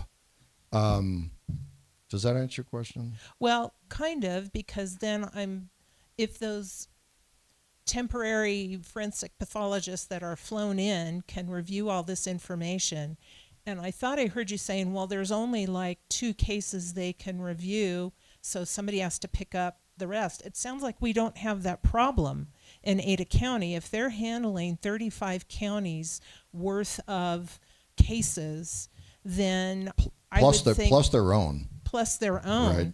I would think that there would be more than enough work for those. Is it funding then that they're not able to So- get the funding from the different counties? So, of course, Ada County is obligated to, they're obligated because of the volume that they have those 3 forensic pathologists. There is a chance that they could need a 4th forensic pathologist if we don't get a forensic pathology system here. But even if we solve that problem, like what Shante and Sam had brought up, when we go to autopsy, for instance, if we have we go to a case tonight, we get an autopsy tomorrow morning, and I hear that there's going to be a storm mid-morning tomorrow or early in the morning, I'm going to send my investigator with that decedent to Ada County tonight. So that's going to incur a hotel cost. If they send 2 detectives drive over in a vehicle, they get paid, they go to the hotel as well. The expense is pretty exorbitant. If we're able to do this FPS services in Eastern Idaho, not only do we reduce the expenses that you don't see kind of in the background of an autopsy, but you'll also, I believe, you'll also get more participation where counties are going to send people to autopsy when it's appropriate, not because they're not worried about a massive expenditure, and they can really take care of the public the way they should. Right. I understand that. It just concerns me that you have this backlog that's affecting people's lives. Yes. And Yes. so there ought to be a remedy. Like, I would think anything that was over 6 months, you get those forensic pathologists out there to make a determination so these people can get on with whatever they need to do. Right. And I don't understand why that isn't happening. and something that we haven't talked about. So in a death certificate in Idaho, really most anywhere, you can only complete it twice. You can only touch it twice, right? So if you put pending, that counts as 1. If you then fill out the death certificate and later on more information becomes available, you've actually got to go through a deposition to get that death certificate changed. Now they do that because they don't want people to willy-nilly change death certificates, because it could be an insurance payout, right? It could have legal ramifications, financial ramifications. And I'd like Shante to maybe talk a little bit more about what she discovered, because when we put it pending, there are certain banks or agencies like satellite TV that won't accept that pending. And if we change that they can accept that pending, that reduces a tremendous amount of stress on the family, because we don't want to be wrong in what we determine as a cause or manner of death. And maybe you can talk a little bit more about that. I just had one last real quick question. Do you have any idea what the backlog is on these kinds of cases that these families are just in limbo? I can say from my office that I have 4 cases in this past year. We just got a report in that was 21 months old, and it was a difficult case. It was an infant death, and those are extremely time consuming to make sure that we get that right. But right now I have 4 that I'm waiting for. I don't know how many Sam and Shante. Well, I can say we don't know the backlog that Ada County has. Like I couldn't give you a number because that's not shared with us. The only thing that we know is the backlog in our individual counties, because that's what we oversee. So we couldn't give you a specific number to say this is the backlog total for all of the counties that utilize Ada County. But to kind of answer your question, there are consequences to the forensic pathologist for not getting those reports in adequate time. They have been removed from the floor. They have brought in locums or traveling forensic pathologists to take over an autopsy for the week, because that forensic pathologist has been removed from the floor for the week to catch up on those. But the ones that are backlogged are the ones that are high profile. Those are the ones that have these extreme circumstances. These aren't the, unfortunately, the grandmas and grandpas who pass away in reclining chairs, and we're just trying to figure out whether it's cardiovascular or pulmonary. These are the high profile police involved shootings. These are the homicides. These are the infant and child deaths. And the reason that they take so long is because they are 2, 3, 4 times as extensive as an average autopsy, because you need to get it right. It's not just that, we're reviewing a handful of medical records over the last month or 2 of that person's life. It is an infant, it is a baby, and if you're going to go to that family and tell them why their little baby is gone, you want to make sure that you can answer any and every question that those parents have.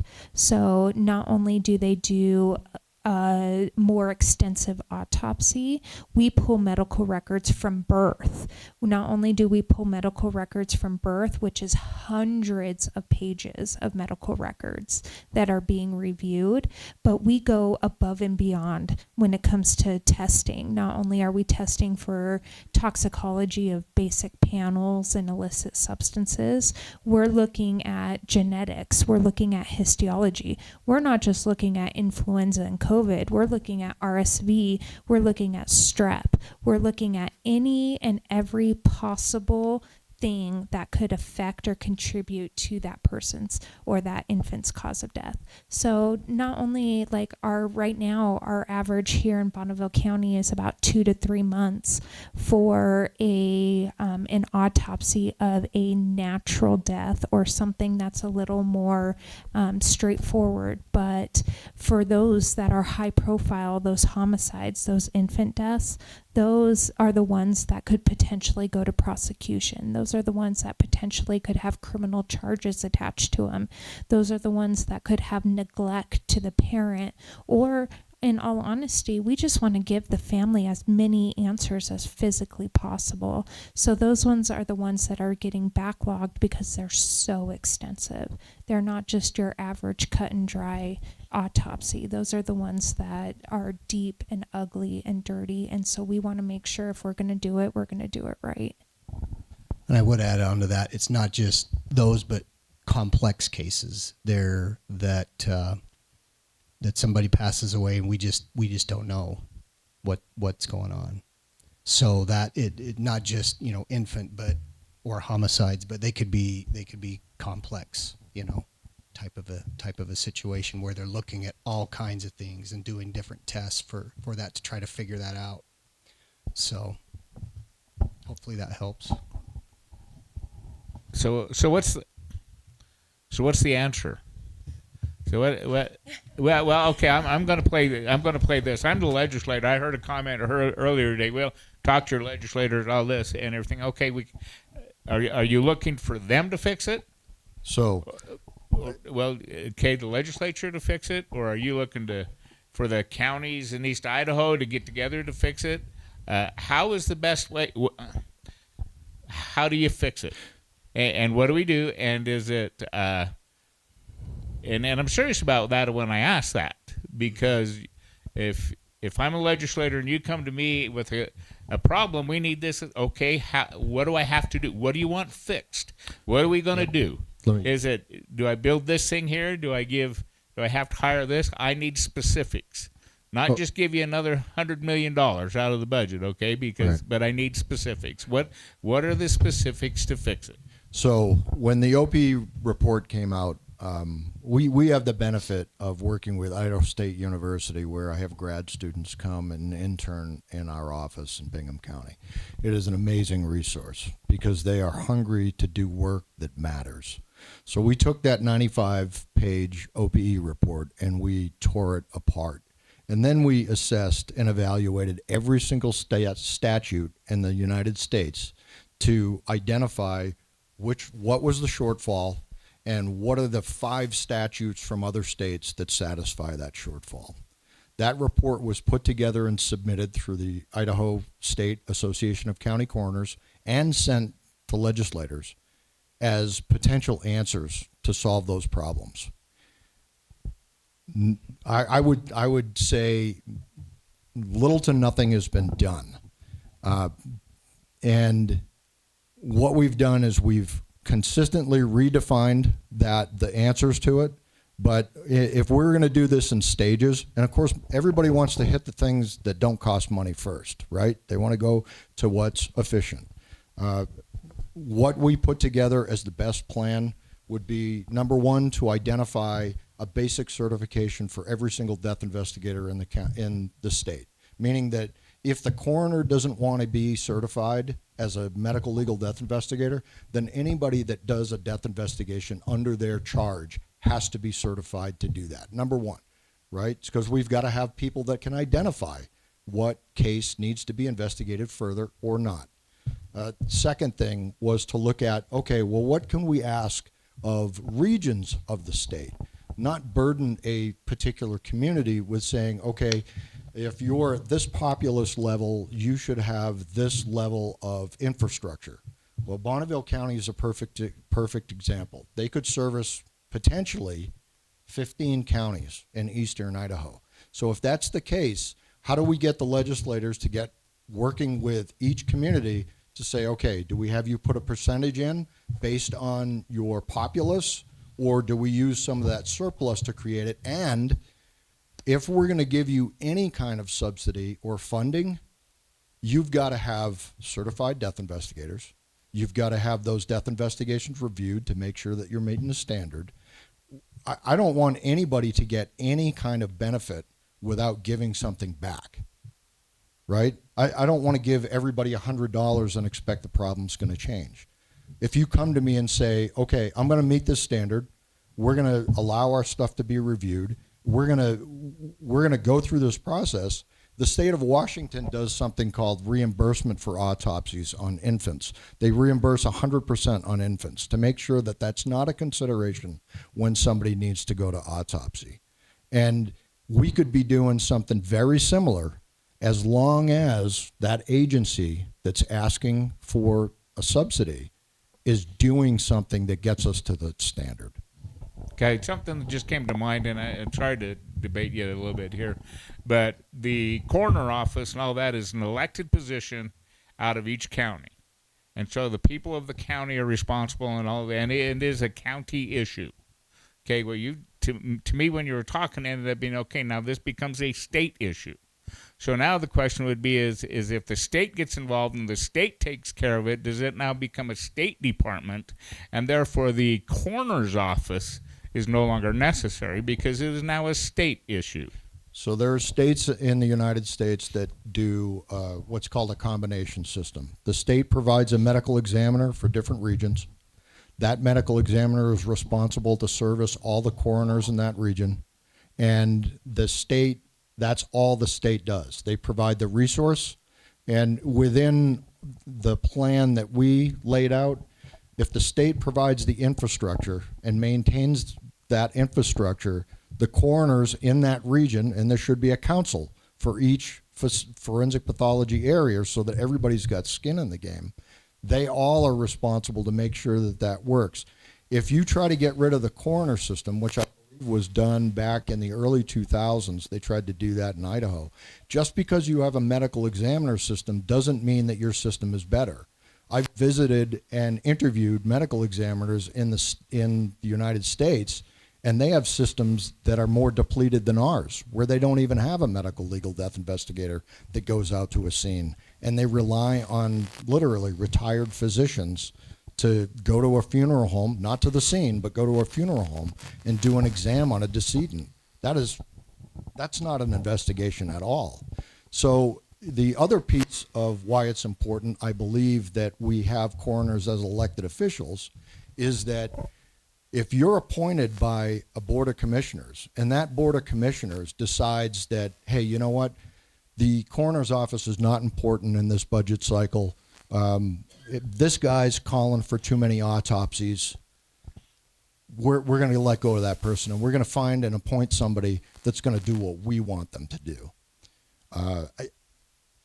I think it all comes down to if you offer a competitive salary and you have certain standards, i.e., if you don't want to get certified as a death investigator, but your office has to have certified death investigators, it's going to get better.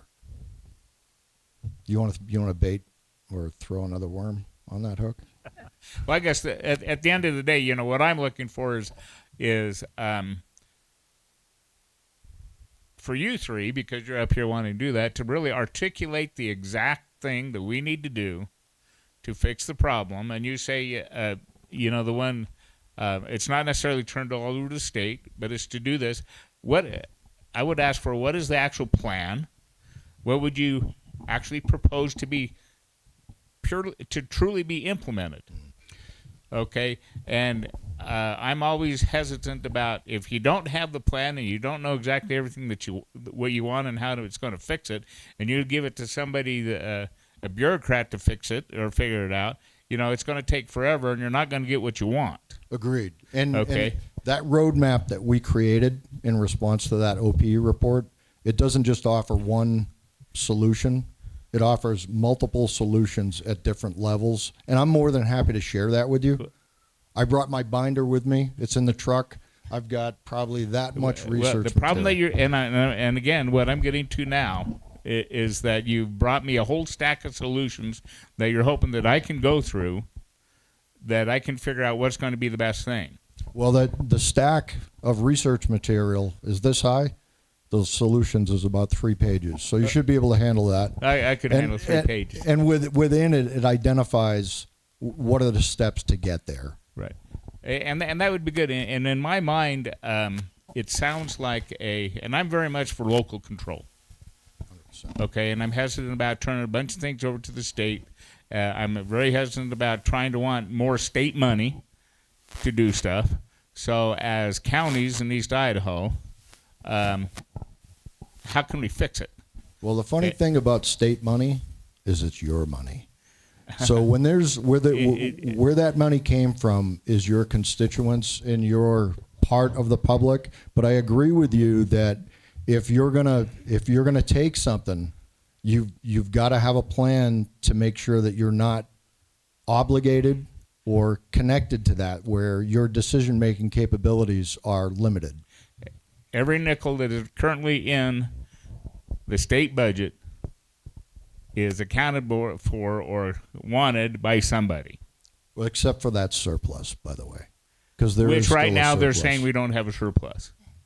Okay, so so again, instead of trying to get the state to fix it, So which is a options- challenge, okay, and I don't mean to argue with you, and there's another question here, but the thing is if we can figure out how to do it locally and what does it take and get everybody together to do it and get the county, all of the county commissioners to say, okay, this county is going to be the one that's going to be our hub. I don't care whether it's Bonneville or Madison or whatever, but this is what we're going to do as East Idaho to fix this thing. Okay, because right now, from my understanding, the state is sort of not really involved. Ada County has a monopoly on things and is able to pretty much control what happens. Well, Ada County doesn't really control anything of what happens. They contract to the coroner, and they just provide a service. Yeah, but they control how much information comes out and when you get it and all this type of stuff. So there's no challenge there. So the problem with the way that our system is set up right now is that there's 44 counties in Idaho, so there's 44 coroner systems.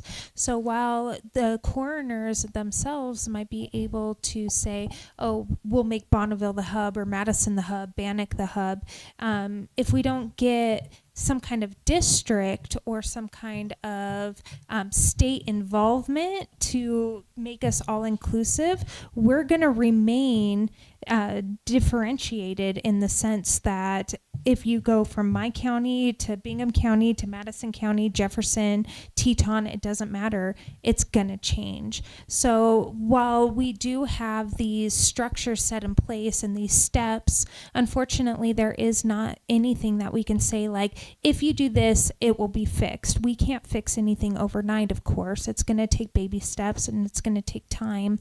One of the biggest things that we can do is say there is requirements for the education, for the certification of death investigators. Unfortunately, us three as a counties have made that a policy for our investigators, but unfortunately we need the state to say all counties and all death investigators in the county need to have that certification. I can say it as a policy and procedure, but it needs to be a state statute that says that that requirement needs to happen. I can say, yes, I need money, but we need to know that that money is going to be operational. So now we're in the process of identifying where we have those resources and what is lacking in those, the facility and the operational areas, so that way we know where to fund that money. And as much as I would like to say, you know, we can do that based off of a commissioner's budget, the commissioners are elected just as us to service their district, and they're not as knowledgeable about the coroner's office and what the coroners need. They are just looking at budget and what they can delegate to the different areas. Their impact from that point is very restricted. So unfortunately, we do have to go to that next step and go to either a district, which unfortunately there are no district coroners associations. So now we have to go to the state level.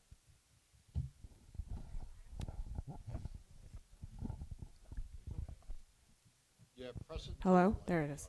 Okay, so I think the biggest thing is that none of us are certified in any sort of, we are human beings, we are people, we are citizens, and so we don't have all the information that you have. We don't have the stacks of research and all of that, but we are the ones that are going to be the ones that are going to make a difference.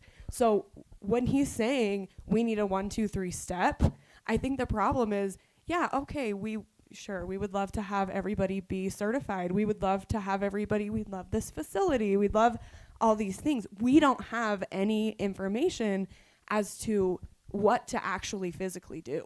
Like, do you want us to stand up and make signs and go to a rally? We'll do it. Well, do you want us to, this is the problem. Like, you're exactly right. And that's something that, of course, because of the volume of our work, And even with me having interns, we work 24/7, 365. But you're absolutely right. What we need to do is we need to put together an information package with, and I wouldn't say just one solution. I would say multiple solutions Give that are us going to be several. acceptable to individuals. Tell us to go to Right. news stations. Right. Tell us what to do, and we're going to do it. But Well- the problem is, I don't know what to do. I would love for my brothers to be able to have the information back for him. Yeah. I would love to be able to, like she said, I'll drive to Boise. But we're willing to put in the work, and we're citizens that are willing. We'll vote for whoever we need to vote for, but we need to know we don't have that So information. I have a brief review of the report and potential solutions. If you email me, and I'll tell you, you can email coroner@binghamid.gov, and I will send it to anybody and everybody. I already have 2 information sheets that would be helpful. What I'll try to do on that aspect is I'll get with you, okay, and you'll give it to me, and I'll actually send out a link or whatnot to everybody so that everybody has that. Everybody that signed in, you'll get that, and that way it doesn't go just to you because it'll go to other people. Okay, so we can start doing those things. If you go to the Bingham website, the Bingham County website, you'll see that we have a lot of resources, and I'll make sure that those 2 things are up on that website so you can always find them. We'll talk and whatnot, and what I'll want to be able to do is not have people go searching for stuff. The specific links that will drive us to this, and this is what costs. Unfortunately, you have to make it easy. Yes. You have to make it easy for people. Don't want to make them search for it because, they're going to be looking for this thing over here, and they're going to find this over here, and it's not going to happen. Right. Agreed. Okay, so Agreed. we'll work together to make it easy. Yes, sir. My comment is, we know the law enforcement people in the different counties all work together. They've made arrangements to do that. The fire district works together. Ammon works with Bonneville County. Bonneville County works with Idaho Falls. If you really, in my opinion, if you really want something happening, you don't wait for the state legislature to do it. Because you'll be years I don't waiting want to for give you the something. impression that we're waiting for the state legislature. So to do my it. point is, get the counties together, Madison, Bonneville, Bingham County, and all the surrounding counties, and come up with a plan to do it locally in our counties. Take care of it. We have local control then. We'll have the resources we need. If we need to go knock on the county commissioners' doors to help out, we can do that because they're right here in our area. We can go do that and petition for funds to do this, put this together. I think if you really want a solution within the next few years and not wait for a decade, you got to do it here in the county. We've created MOUs between our counties and offering them to any contiguous county in our area. I know that ours is in our legal department now. I think Shantez is as well.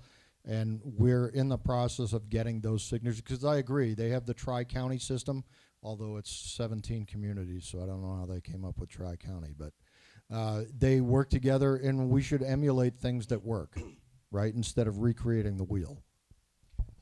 I'll say one thing. That's exactly what we're trying to do with what we've tried to all last year, working on trying to get a place in eastern Idaho to do autopsies. We're not waiting for the state. That's one thing that we want to show the state. Look, we can do this without any funding from you, and we've got it set up, and we can do it. But it would be very, very helpful if you could assist us with that funding. But we spent all last year just trying to get these agreements and get these licenses and get all of these contracts ready to go. And we just did that with us 3 sitting at a table working on that all last year. And that's really what we're trying to go for, is just try to make a difference and then let the state and say, look, you haven't given us 5 cents, but we've been able to do that. We would love it if you could step in and assist it, but we're going to keep moving forward with or without you, and let the chips fall where they may. But we do, there have been some roadblocks that we've run into, like, okay, how do we do this? And we've thrown out solutions like maybe we could have a forensic pathologist from Ada County come to Eastern Idaho for 1 day a week or 1 day every 2, like whatever. We have we are working on that, trying to figure out how we can do this. So I would comment that we probably all have a little bit more influence on our county commissioners than we do the whole state legislature. Okay, and so if this is an issue, and obviously it's an issue, we can go definitely talk to our county commissioners and put a little bit of pressure on them. I would wholeheartedly welcome that. Okay, because that's really where it comes down to is our individual counties. And then I'm going to put my county commissioner hat on. I'm not a county commissioner, but what do you want me to do? And I'll get back to the specifics. What are we going to do? Let's figure it all out and bring me the solution to the problem. Don't come to the problem. Don't bring me the problem and want me to fix it because I don't know how to fix it. So when I was taught in the military, if you're going to go to a commanding officer with a problem, you better walk in with 3 solutions that you can live with. That's right. Okay. And that's what we have in that packet that I'll. Okay, then like I say, we can talk about it and we'll get those out and we'll see what we can to push that. Okay, but we can do that. I just want to make a couple of comments. One is that what these 3 individuals here on the stage are doing is trying to help the state of Idaho on the state level. On the county level and in the counties that they oversee, they're doing a fantastic job, especially with what they've got. So when we talk about the county level, I think there is some comfort that you guys should take, knowing that I've watched all 3 of these just pour their guts out, working far harder than certainly they're compensated for. So on the county level, I think we can breathe a sigh of relief unless somebody votes somebody else in. Then game on. The other leg of this table is what's happening right now, and that is just educating the population, because the coroner system is such an unknown. Unless your life has turned upside down and now you're personally invested in it, nobody really sees that. Nobody sees what happens behind the scenes, the investigations, especially if you live in a county where those investigations just aren't happening. It flies so under the radar that you end up with a coroner working full time, getting paid $20,000 a year. And that is a problem. It is. I mean, I think that should be an obvious problem. But education is a big part of it, and that's why I'd say it's definitely a 4th leg of this table, is getting the people educated on what's important, why, how the process works, before they're just tossed into it. Agree with that. So I appreciate what you did when you started this meeting and you talked about the midterm election coming up and who's being elected. Because I've heard so many citizens say, well, I don't vote in midterms. I only vote for the president, the important one. What they don't realize and what they don't understand is, yeah, you can vote for a president, and that president may influence what happens in your community about this much. But voting for who's on the school board and the board of commissioners, that's what affects you every single day. So getting people out and just educating them and getting them to exercise their right to vote, informed right to vote, is the most important thing that we could be doing as a community. that's exactly right. And unfortunately, the young lady left, and more people her age need to be getting involved. Okay, and start doing these type things. So that's an absolute. So. Well, I will just say that we are very grateful for opportunities like this. I know each one of us individually go to our local high schools. We teach, some of their forensic classes or the universities and different things. And this is the best way for us to help anytime we get an opportunity or sometimes we even place ourselves in the different organizations and committees within our local communities to talk about this. We really try to do that. And so, I mean, thank you for giving us this opportunity to help educate the public about this position. And we look for those opportunities too. Well, we appreciate you coming. And on that note, this was recorded, and I think there was a lot of good discussion, and a lot of things came out. And I would encourage people to go to our Rumble channel, get the link to it, and send it out to folks. And that is one way to just start talking, and getting the education going. And that's really important. It's like Flint said, it's all of us. I really encourage and like I say to you, let me know those specifics, and we'll start getting them out, and we'll see what we can do. But it does take us all, and we all need to pay attention to who we're voting for when the elections are coming. All elections matter. Whether you believe it or not, all elections matter, even the coroner.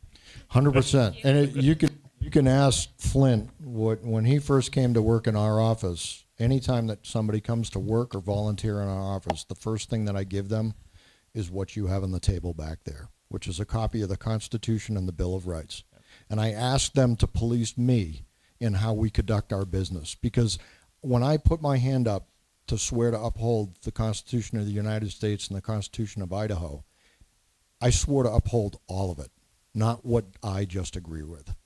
And I think that all elected officials need to realize that and keep that in mind. I appreciate that. And on those constitutions, both, I'll just take this opportunity to say those constitutions talk about we the people, and that's individuals. Okay, it's not big corporate entities. It's not this is or that is. Okay, it's we the people, and we forget that at times. The big business, they're our employers, these type folks. We do what they say.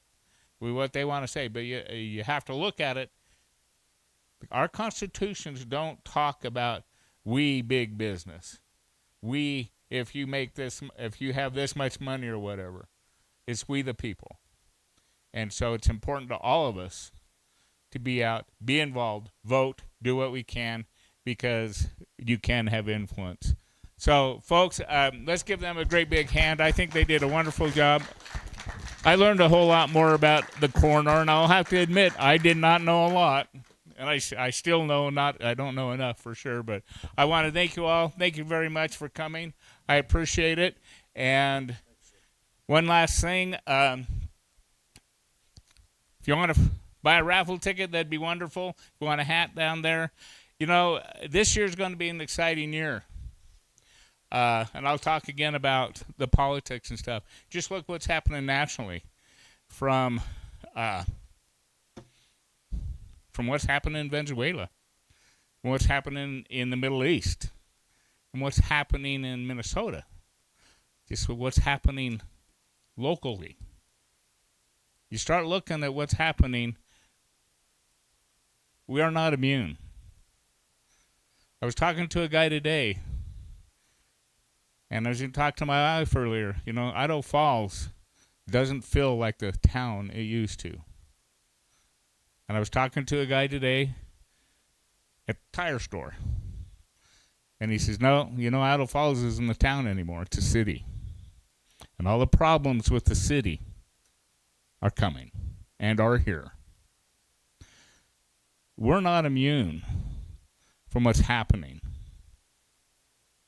But we can manage it and control it and affect, and I truly believe affect the direction things go by being involved and doing what we need to. So with that, I'm going to let y'all go. Thank you so much for coming, and thank you guys again. Let's give them another big hand. And remember, next week we're going to have a fun discussion on the grocery tax repeal. And I know that that's going to be quite a lively discussion. So thank you so much. Thanks. Take care. Be sure you signed in. That way I can make sure I get you the information they wanted. Thank you again. Have a great evening.